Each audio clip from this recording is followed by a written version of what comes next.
Friends, आज हम ऐसी रेसिपी बनाने वाले हैं कि सभी के मुंह में पानी आने लग जाएगा।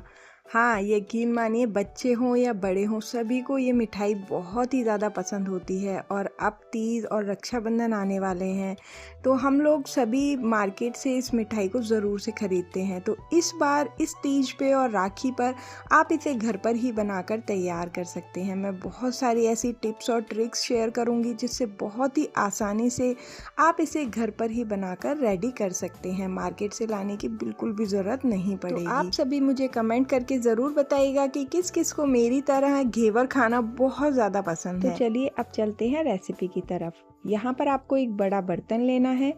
उसके बाद यहाँ पर आपको 4 चम्मच मेल्टेड घी लेना है। घी का ही यूज़ करना है, बटर या ऑयल नहीं लेना है। घी हल्का सा गुनगुना होना चाहिए, उसमें आप आइस क्यूब डालेंगे और इसे कंटिन्यू फेंटेंगे। लगभग आपको 8 से 10 मिनट इस प्रोसेस को करने में लगेंगे। आपको ये प्रोसेस तब तक करनी है जब तक कि जो हमारा घी है वो बटर के फॉर्म में ना आ जाए और बिल्कुल स्मूथ ना हो जाए। इसमें बिल्कुल भी दाने नहीं रहने चाहिए। वैसे तो कई वीडियोस में आपको देखा होगा आपने कि मिक्सी में ही इस बैटर को बना लेते हैं, लेकिन आप इस तरीके से बनाएंगे ना तो बहुत ही अच्छा रिज़ल्ट आएगा और जो घेवर है ना उसमें बहुत ही परफेक्ट जाली बनेंगी, जैसे कि मार्केट में होती है। तो यहाँ पर हम आइस को अलग कर लेंगे और जितना भी पानी इसके अंदर है, देखिए इस तरीके से आप इसे अलग कर लेंगे। अब हम इसे वापस से 10 मिनट के लिए फेंटेंगे। तो यहाँ पर आपका हाथ थोड़ा सा दर्द ज़रूर होगा, लेकिन यकीन मानिए जब घेवर बनकर तैयार होंगे ना तब आपको खाने में इससे ज़्यादा मज़ा आएगा। तब आपको लगेगा कि नहीं यार, हमने तो मेहनत की ही नहीं और इतने टेस्टी घेवर हमने बनाए, हमें यकीन ही नहीं होगा। अब आपको कैसे पता चलेगा कि हमारा जो बैटर है वो रेडी हो गया है? तो जब आप इसे कंटिन्यू फेंटेंगे ना तो ये बिल्कुल लाइट हो जाएगा। जैसे ही आप इसे हाथों से छुएंगे ना तो बिल्कुल हल्का हल्का आपको फील होगा।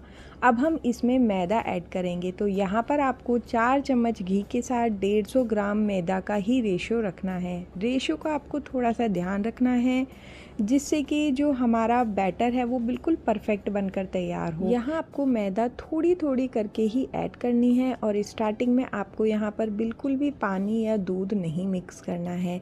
आपको केवल घी के साथ ही मैदे को अच्छे से मिक्स कर लेना है।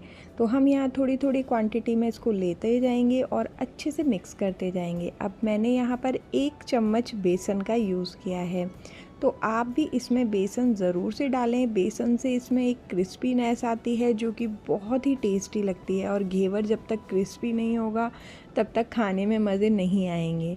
तो हम यहाँ पर फिर से थोड़ा सा मैदा और ऐड कर लेंगे। तो हम यहाँ टोटल 150 ग्राम मैदा ही ऐड करेंगे और उसके बाद ही इसमें पानी मिलाएंगे।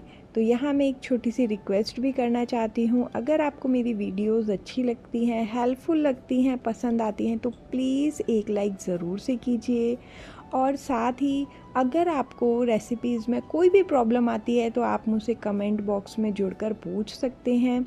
साथ ही अगर आप पहली बार मेरे चैनल को वॉच कर रहे हैं या आपने अभी तक मेरे चैनल को सब्सक्राइब नहीं किया है तो सब्सक्राइब बटन पर प्रेस करिए और पास में दिख रहे बेल आइकन पर ऑल पर टिक कीजिए। इसका आपको कोई भी पेमेंट नहीं देना पड़ता है, ये बिल्कुल फ्री होता है।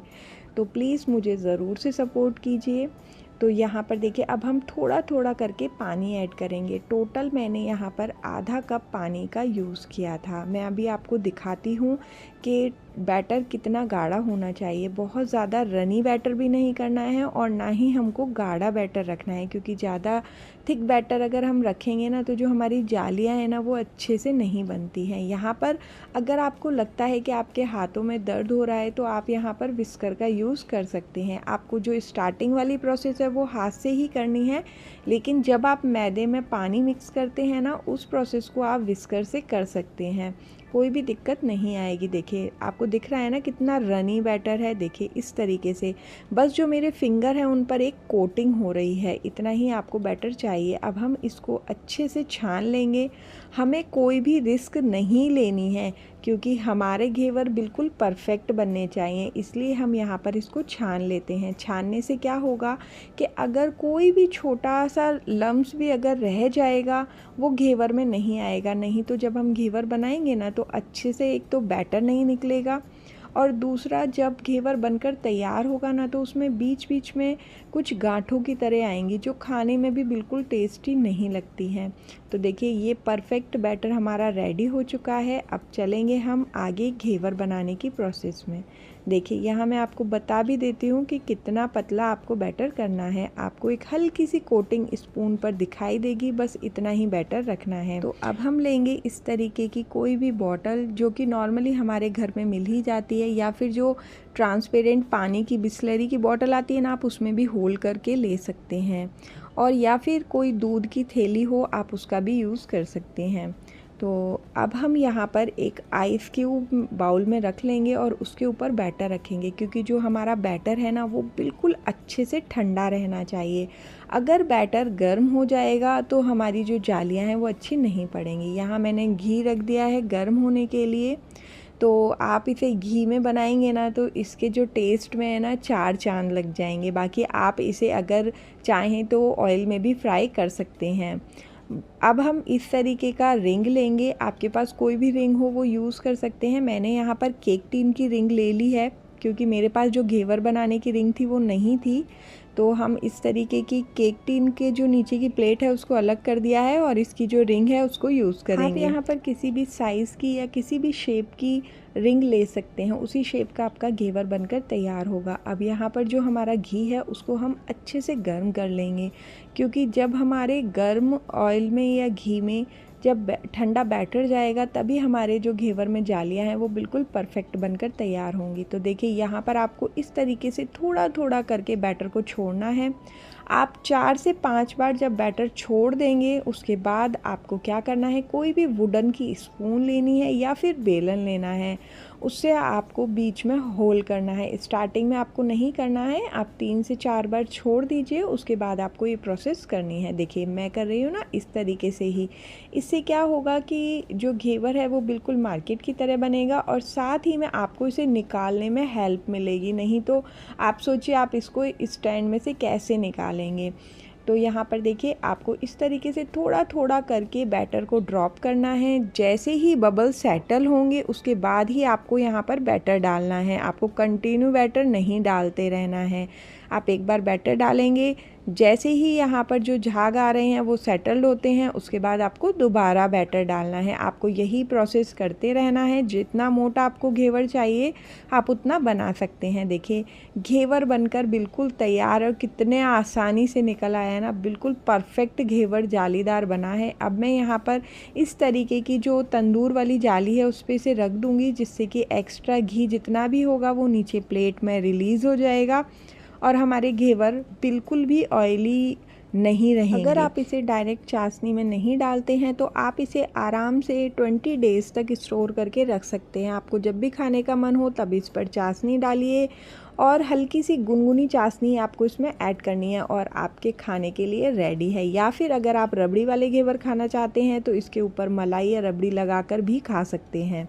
अब हम यहाँ पर चलते हैं चाशनी बनाने की प्रोसेस में। तो चाशनी मैंने कई बार आपको बता रखी है, चलिए थोड़ी सी मैं आपको फटाफट से बता देती हूँ कि किस तरीके से चाशनी बनती है। बिल्कुल नॉर्मल सिंपल होता है तरीका। 1 बाउल आपको चीनी लेनी है, आधा बाउल पानी लेना है, उसे कंटिन्यू स्टर करते रहना है। जब इसमें अच्छे से उबाल आ जाए तो इसमें 1 चम्मच नींबू का रस डालना है, क्योंकि यहाँ हमें चाशनी को जमने नहीं देना है। तो इससे हमारी जो चाशनी है वो जमेगी नहीं। उसके बाद इसे वापस से चलाएंगे। 1 तार की चाशनी बनाकर आपको तैयार करनी है, बहुत ज़्यादा गाढ़ी नहीं रखनी है। उसके बाद आप गैस का फ्लेम बंद कर दें और जब चाशनी हमारी हल्की गुनगुनी रहेगी तभी हमें उसे घेवर पर डालना है। देखिए ये बनकर रेडी है, बहुत ज़्यादा टाइम नहीं लगता है। तो आप इस चाशनी को भी स्टोर करके रख सकते हैं। जब भी आपका खाने का मन करे इसे हल्का सा गुनगुना करें, घेवर पर डालें और सर्व करें। या फिर आप रबड़ी फ्रिज में बनाकर रख लें तो चाशनी की भी ज़रूरत नहीं है। आप केवल रबड़ी और ड्राई फ्रूट्स को लगाएं ऊपर से और आपका घेवर बनकर तैयार है। अगर आपने अभी तक घर पर घेवर ट्राई नहीं किया है या फिर ये रेसिपी ट्राई नहीं की है, मार्केट से भी ट्राई नहीं की है, तो प्लीज़ एक बार इस रेसिपी को ज़रूर से बनाइएगा। ये मिठाई बहुत ही टेस्टी लगती है, बहुत ही यम्मी होती है। मेरा तो ना यकीन मानिए मुझसे रुका ही नहीं जा रहा है। बस अब मैं फटाफट से जाऊंगी, मेरे लड्डू गोपाल का भोग लगाऊंगी और फिर सबसे पहले खुद ही टेस्ट करूंगी, क्योंकि मुझे तो ना बहुत ज़्यादा पसंद है घेवर। तो आप भी इस रेसिपी को ज़रूर से ट्राई कीजिएगा और प्लीज़ मुझे कमेंट बॉक्स में ज़रूर बताइएगा कि अगर आपने ये रेसिपी बनाई है तो आपके घेवर कैसे बने हैं। तो बाय बाय, हैप्पी तीज और हैप्पी रक्षाबंधन। आप सब अपने भाइयों के लिए इसे बनाकर लेकर जाइएगा। इस बार मार्केट के घेवर नहीं, घर पर ही हम इन्हें बनाकर तैयार करेंगे। और हाँ, अगर वीडियो थोड़ी सी भी पसंद आई हो तो प्लीज़ लाइक बटन ज़रूर से हिट कीजिएगा। और अगर अभी तक आपने चैनल को सब्सक्राइब नहीं किया है तो सब्सक्राइब बटन को प्रेस कीजिए और पास में दिख रहे बेल आइकन के ऑल पर टिक कीजिए। बाय बाय, मिलती हूँ आपसे फिर से एक और नई वीडियो को लेकर। बाय।